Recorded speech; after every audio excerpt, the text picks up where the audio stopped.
Mga kababayan, kamusta po kayo? Meron po tayong pinaka-latest na weather update po, no? Pero bago po tayo magpatuloy, hihiling lamang po ako ng isang like at subscribe na rin po and pahit po ng notification bell para lagi ko po kayong ma-notify at ma-update po sa lagay ng ating panahon. Mga kaibigan, meron pa rin po tayo ngayon na symptosis po nitong trap ng Super Typhoon Enteng, no? Wala po ito sa loob ng par, nasa labas na ito ng bansa natin, pero yung hangin po na nakapalibot sa kanya tumatama pa rin po, no? Dito po sa may bandang Northern Luzon, mga kaibigan. Bukod po sa trap ng bagyong Enteng ay meron din po tayong hanging habagat or southwest monsoon po na nakakaapekto po dito sa ilang bahagi po ng Luzon, mga kaibigan, Visayas at Mindanao. So mga kaibigan, meron po tayong minabantayan din ngayon ng dalawang sama ng panahon sa labas po ng Philippine Area of Responsibility. Sa may bandang silangan, mga kaibigan, makikita nyo sa ating live radar, ito po yung sinasabi natin ng banta, no, ng panibago o posibleng bagong bagyo na pumasok po sa ating bansa, mga kaibigan. Hindi naman po lingid sa inyong kaalaman, pagka September po talaga or bare months, no, ay sunod-sunod po ang mga bagyo pumapasok sa ating bansa. Pagkatala ng Pag-asa, 2 hanggang 3 bagyo ang posibleng pumasok ngayong buwan po ng Setyembre. So dito muna tayo, mga kaibigan, sa forecast weather condition natin. Alamin natin yung mga lugar na uulanin po ngayong hapon hanggang sa gabi po, mga kaibigan.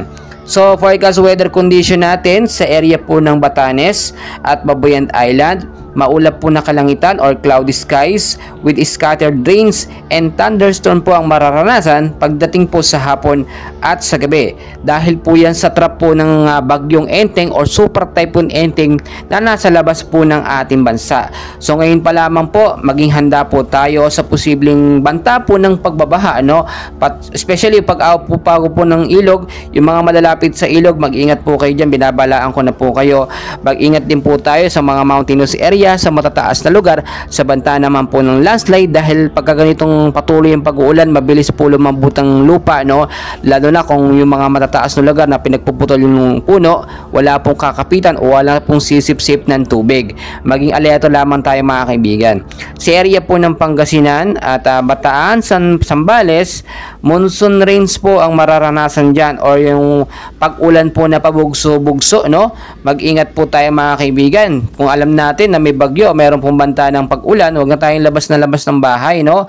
Mag-isahang bili na lamang tayo. Kung aalis man kayo, magdala na lamang tayo ng payong jacket, kapote, panlaban po sa mga biglaang pag-uulan. At mag-ingat din tayo sa banta ng pagbabaha, no? Especially marami din nakukuhang sakit dyan.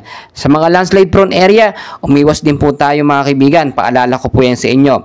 Dito naman po, mga kaibigan, sa area po ng Metro Manila, Cavite, Batangas, Rizal, Laguna, Oriental Mindoro, Occidental Mindoro, Cordillera Region at the rest po ng Ilocos Region. Kasama na rin po dito ang Central Luzon. Makakaranas pa rin po tayo ng mga isolated light rains to heavy rainfall pagdating sa hapon po at sa gabi. Dahil po yan dito sa southwest monsoon na patuloy pa rin po nating minomonitor at pinapalakas po nitong si Super Typhoon Enteng, mga kaibigan. Ang ilang bahagi po ng ating bansa na hindi ko po nabanggit ay apektado naman po ng localized thunderstorm, no? Yung localized thunderstorm, mga kaibigan, yun po yung may kasamang kulog at kidlat, no? Tuwing hapon, minsan hanggang sa gabi pa po yan. Inaasahan din po yung pag-ulan, no? Diyan sa mga lugar po na aking hindi nabanggit, mga kaibigan.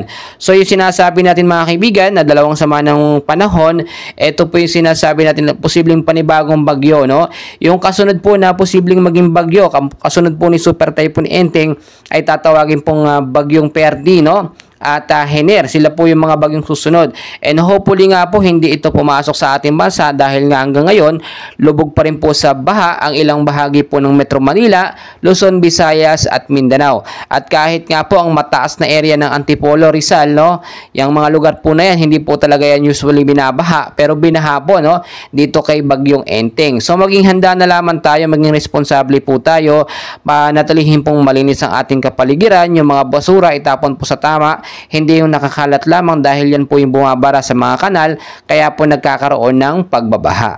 So mga kaibigan, patuloy ko po kayong i-update, no? And please huwag pong kalimutan mag-like and subscribe para updated kayo sa